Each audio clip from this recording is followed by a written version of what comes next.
Hola a todos y bienvenidos a mi canal de Letras y otras pasiones. Si no me conoces, mi nombre es Consuelo y te invito para que te suscribas y actives la campanita.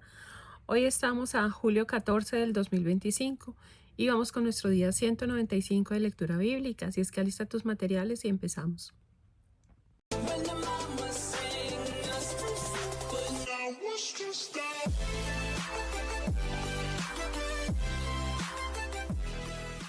Las lecturas para el día de hoy son 2 Crónicas 25 al 27, Proverbios 21 del 1 al 15 y Romanos capítulo 13.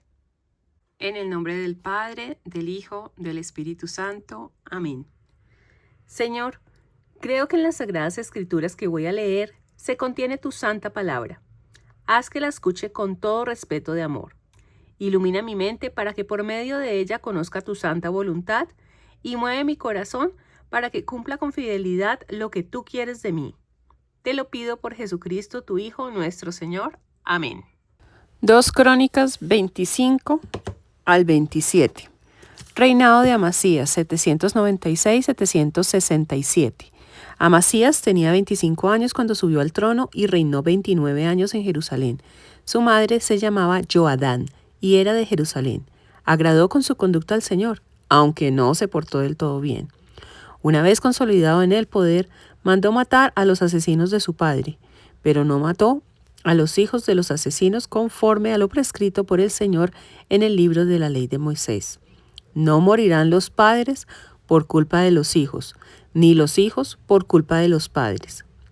Cada uno morirá por su propio pecado. Amasías reunió a todos los hombres de Judá y Benjamín y los organizó por clanes patriarcales a las órdenes de los jefes de 1000 y de 100. Hizo el censo de todos los mayores de 20 años y resultaron 300,000 aptos para la guerra y hábiles en el manejo de la lanza y el escudo. Reclutó también por 3,400 kilos de plata 100,000 mercenarios de Israel. Un hombre de Dios se presentó a él y le dijo: «Oh rey, no aumentes tu ejército con tropas del reino de Israel, porque el Señor no está con Israel ni con esos eframitas. Si lo haces, por más que te esfuerces, Dios te negará la victoria, porque solo Él tiene poder para sostener y derribar». Amasías contestó al hombre de Dios: «¿Y los 3,400 kilos de plata que les he entregado?». El hombre de Dios respondió: «Mucho más que eso puede darte el Señor». Amasías despidió a los soldados de Efraín y los mandó a sus casas. Estos lo tomaron muy mal y regresaron a sus tierras enfurecidos contra Judá. Amasías se animó y al frente de su ejército marchó hacia el valle de la Sal, donde derrotó a 10,000 guerreros de Seir. Capturaron otros 10,000 y llevándolos a la cima de un peñasco, los despeñaron y murieron todos estrellados. Entretanto, los mercenarios israelitas despedidos por Amasías invadieron las ciudades de Judá, desde Samaria hasta Betorón. Mataron 3,000 personas y se llevaron un abundante botín. Al regreso de la victoria sobre los edomitas, Amasías se trajo los dioses de Seir y tomándolos por dioses suyos, les dio culto. Entonces la ira del Señor se inflamó contra Amasías y le envió un profeta que le dijo: «¿Por qué has rendido culto a los dioses que no han podido librar a su pueblo de tus manos?». Amasías lo interrumpió y le dijo: «¿Te he nombrado acaso consejero del rey? Cállate, si no quieres que te mate». El profeta no insistió, pero dijo: «Ya veo que Dios ha decidido tu perdición, porque has hecho esto y no has escuchado mi consejo». Desastre de Bet-Semes. Después de pedir consejo, Amasías, rey de Judá, envió mensajeros a Joás, hijo de Joacás, hijo de Jehú, con este reto: «Enfréntate conmigo cara a cara». Joás, rey de Israel, le contestó: «El espino del Líbano envió a decir al cedro del Líbano: da a tu hija por esposa a mi hijo». Pero las bestias salvajes del Líbano pasaron sobre el espino y lo pisotearon. La victoria sobre Edom se te ha subido a la cabeza. Disfruta de tu gloria y quédate tranquilo en tu casa. ¿Por qué quieres traer la desgracia sobre ti y sobre Judá? Pero Amasías no hizo caso.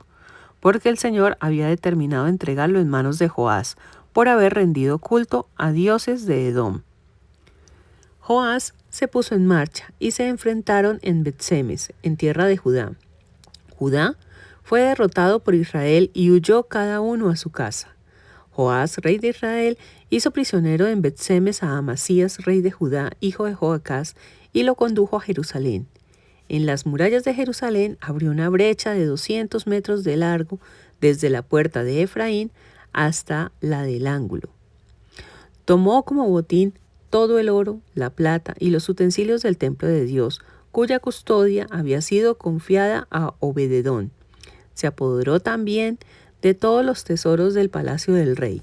Después tomó algunos rehenes y regresó a Samaria. Fin del reinado de Amasías. Amasías, hijo de Joás, rey de Judá, sobrevivió 15 años a Joás, hijo de Joacás, rey de Israel. El resto de la historia de Amasías, desde el comienzo al final, está escrito en el libro de los reyes de Judá y de Israel. Algún tiempo después de que Amasías se apartara del Señor, tramaron una conspiración contra él en Jerusalén. Se refugió en Laquis, pero lo persiguieron y lo mataron. Lo trajeron a Jerusalén en caballos y fue sepultado con sus antepasados en la ciudad de David. Reinado de Osías, Azarías, 767-739. Entonces todo el pueblo de Judá tomó a Osías, que tenía 16 años de edad, y lo proclamó rey en lugar de su padre Amasías. Osías reconstruyó Eliad y la restituyó a Judá después de la muerte de su padre. Comenzó a reinar a los 16 años y reinó 52 años en Jerusalén. Su madre se llamaba Yecolía y era de Jerusalén. Su conducta agradó al Señor como la de su padre Amasías. Buscó a Dios mientras vivió Zacarías, que le enseñaba a ser fiel a Dios, y mientras se mantuvo fiel, Dios le concedió éxitos. Declaró la guerra a los filisteos y desmanteló las murallas de Gat, Yabné y Asdod. Después reconstruyó las ciudades en el territorio de Asdod y en el país de los filisteos. Dios lo ayudó contra los filisteos, contra los árabes de Gur-Bal y contra los meunitas. Los amonitas le pagaron impuesto y su fama llegó hasta Egipto, porque había llegado a ser muy poderoso. Construyó torres en Jerusalén, en la puerta del ángulo, en el valle, en la esquina de la muralla, y las fortificó. Construyó también torres en el desierto y cavó muchos pozos, pues tenía mucho ganado, tanto en la llanura como en la meseta. Asimismo, tenía agricultores y viñadores en las montañas y en las llanuras, ya que era muy amante de la agricultura. Tenía un ejército de combate organizado por escuadras, según el censo hecho bajo el control del escriba Jehiel y el comisario Masías. Hanías, uno de los jefes reales, era el comandante en jefe. El total de jefes de familia, hombres valerosos, ascendía a 2.600. A sus órdenes estaba el ejército integrado por 307.500 guerreros valerosos, prontos a defender al rey contra los enemigos. Osías armó a todo el ejército con escudos, lanzas, cascos, corazas, arcos y hondas. Por medio de técnicos especializados, construyó en Jerusalén catapultas de flechas y piedras, y las colocó en las torres y en los ángulos. La asistencia divina le hizo poderoso y su fama se extendió por todas partes. Ya en la plenitud de su poder, se llenó de soberbia, y esto fue su perdición. Se rebeló contra el Señor su Dios y entró en el templo con ánimo de ofrecer incienso sobre el altar de los perfumes. Azarías y otros 80 virtuosos sacerdotes del Señor se enfrentaron con el rey y le dijeron: Osías, tú no puedes ofrecer incienso al Señor, es misión exclusiva de los sacerdotes, descendientes de Aarón, consagrados precisamente para eso. Sal pues del santuario, porque has pecado y el Señor no te engrandecerá debido a ello. Pero Osías, todavía con el incensario en la mano, montó en cólera contra los sacerdotes. Al instante, brotó la lepra de su frente a la vista de los sacerdotes en el templo del Señor, junto al altar de los perfumes. El sumo sacerdote Azarías y los otros sacerdotes, al ver la lepra en su frente, se apresuraron a echarlo, porque ya él mismo salía precipitadamente al sentirse castigado por el Señor. El rey Osías continuó leproso hasta el día de su muerte. Vivía recluido en una casa aislada, porque al ser leproso estaba excluido del templo del Señor. Mientras tanto, su hijo, Jotán, estaba al frente del palacio real y gobernaba el pueblo. El resto de la historia de Osías, del principio al fin, ha sido escrita por el profeta Isaías, hijo de Amós. Murió Osías y lo sepultaron con sus antepasados en un cementerio común de la propiedad real, pues decían, es un leproso. Le sucedió su hijo Jotán. Reinado de Jotán, 739-734. Jotán comenzó a reinar a la edad de 25 años y reinó 16 años en Jerusalén. Su madre se llamaba Jerusá y era hija de Sadoc. Agradó con su conducta al Señor como su padre Osías, aunque sin profanar el templo del Señor. Sin embargo, el pueblo seguía pervirtiéndose. Construyó la puerta superior del templo del Señor y el muro del Ofel. Construyó ciudades en la montaña de Judá y fortalezas y torres en los bosques. Luchó contra los amonitas y los venció. Y durante 3 años le pagaron tributo anual de 3.400 kilos de plata, 4.500 toneladas de trigo y otras tantas de cebada. Jotán llegó a ser poderoso porque se mantuvo fiel al Señor su Dios. El resto de la historia de Jotán, sus guerras y sus hazañas están escritas en el libro de los reyes de Israel y de Judá. Comenzó a reinar a los 25 años y reinó 16 años en Jerusalén. Jotán murió y fue sepultado en la ciudad de David. Le sucedió su hijo Ahaz. Si nosotros empezamos en este camino de tratar de conocer más acerca de Dios, acerca de sus preceptos, acerca de sus mandamientos, de sus leyes, de qué es lo que le agrada y qué no, pues hagámoslo de corazón realmente, para que podamos agradarlo con nuestras acciones y nuestro cambio verdadero. De lo contrario, pues vamos a terminar como la historia de la mayoría de reyes que siempre les iba bien con Dios, se apartaban de Él y terminaban su destino muy mal. Proverbios 21, del 1 al 15. El corazón del rey es arroyo de agua en manos del Señor. Él lo inclina hacia donde quiere. El hombre considera rectos sus caminos, pero es el Señor quien pesa los corazones. La práctica de la justicia y del derecho agrada al Señor más que los sacrificios. Ojos altaneros, corazón soberbio, y luz del malvado, todo es pecado. Los proyectos del esforzado traen ganancia, y los del hombre alocado miseria. Hacer fortuna con palabras mentirosas es vanidad efímera y trampa mortal. La violencia hace sucumbir a los malvados porque se niegan a practicar el derecho. El camino del criminal es torcido. La conducta del inocente es recta. Mejor es vivir en apartado rincón que en amplia casa con mujer conflictiva. El malvado busca el mal con afán y nunca se apiada de su prójimo. Cuando se castiga al insolente, se hace cauto el imprudente. Cuando se instruye al sabio, aumenta su saber. El justo observa la casa del malvado y ve cómo se precipita a la ruina. Quien cierra su oído a la súplica del pobre, no será escuchado cuando clame. Regalo a escondidas calma la ira, obsequio discreto, incluso el enojo violento. El honrado se alegra cuando se hace justicia, pero los malvados se aterrorizan. Estas líneas nos indican y nos refieren que debemos ser justos realmente en nuestro actuar. Que tratemos de tener eso como primordial en nuestra vida. Que no seamos injustos con las personas que nos sirven ni a las que nosotros les servimos. Porque siempre debemos tratar a otros como queremos que nos traten a nosotros. De eso, sencillamente, depende que las cosas siempre nos vayan a salir bien. Seamos honestos con nosotros mismos y con los demás, y las obras que hagamos no sea porque nos ven, sino porque realmente nos nacen del corazón. Romanos 13. El cristiano y las autoridades civiles. Todos deben someterse a las autoridades constituidas.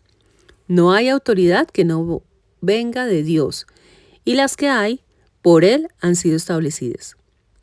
Por tanto, quien se opone a la autoridad se opone al orden establecido por Dios, y los que se oponen recibirán su merecido. Los gobernantes, en efecto, no están para infundir temor al que se porta bien, sino al que hace el mal. ¿Quieres no tener miedo a la autoridad? Haz el bien y tendrás su aprobación. Pues la autoridad es un instrumento de Dios para ayudarte a hacer el bien. Pero si te portas mal, teme, pues por algo lleva la espada y está al servicio de Dios para impartir justicia y castigar al que hace mal. Y es necesario que se sometan, no solo por temor al castigo, sino por convicción personal. Por eso ustedes deben pagar impuestos, porque quienes los cobran son como representantes de Dios ocupados en este oficio. Den pues a cada cual lo que le corresponda. Al que tributo, tributo. Al que impuesto, impuesto.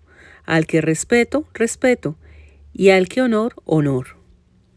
El amor resume la ley. Con nadie tengan deudas, a no ser la del amor mutuo, pues el que ama al prójimo ha cumplido la ley. En efecto, los mandamientos: no cometerás adulterio, no matarás, no robarás, no codiciarás, y cualquier otro que pueda existir, se resume en este: amarás a tu prójimo como a ti mismo. El que ama no hace el mal al prójimo. En resumen, el amor es la plenitud de la ley. Invitación a una vida santa. Conociendo, además, el tiempo que nos ha tocado vivir, ya es hora que despierten del sueño, pues nuestra salvación está ahora más cerca de nosotros que cuando empezamos a creer. La noche está muy avanzada y el día se acerca. Despojémonos, pues, de las obras de las tinieblas y revistámonos de las armas de la luz. Portémonos con dignidad como quien vive en pleno día. Nada de comilonas y borracheras, nada de lujuria y libertinaje, nada de envidias y rivalidades. Por el contrario, revístanse de Jesucristo el Señor y no fomenten sus desordenados apetitos. Hoy en día vivimos un mundo en donde se enaltece el mal.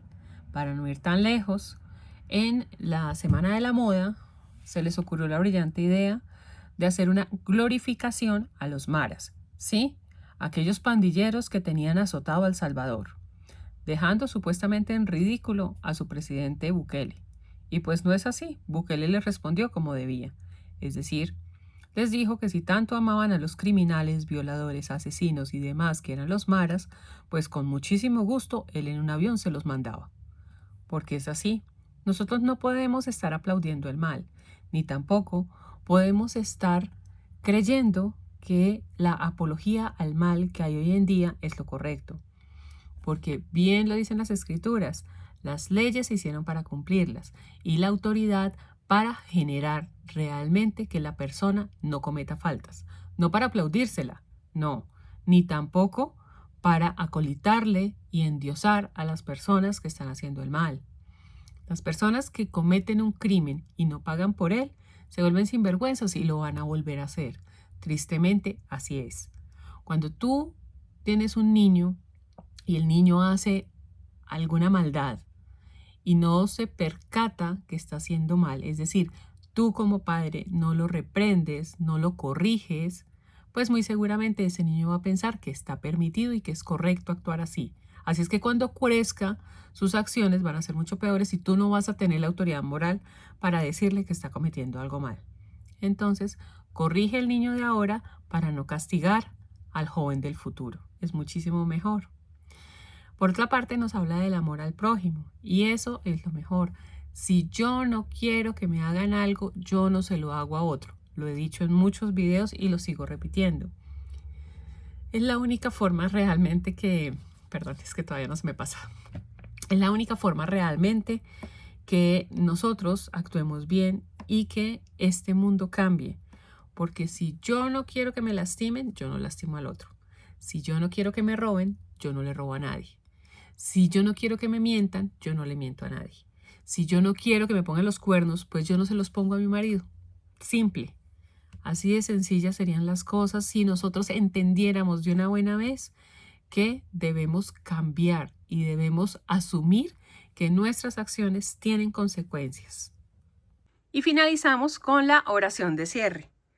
Gracias, Padre, por las enseñanzas que has querido comunicarme a través de tu santa palabra.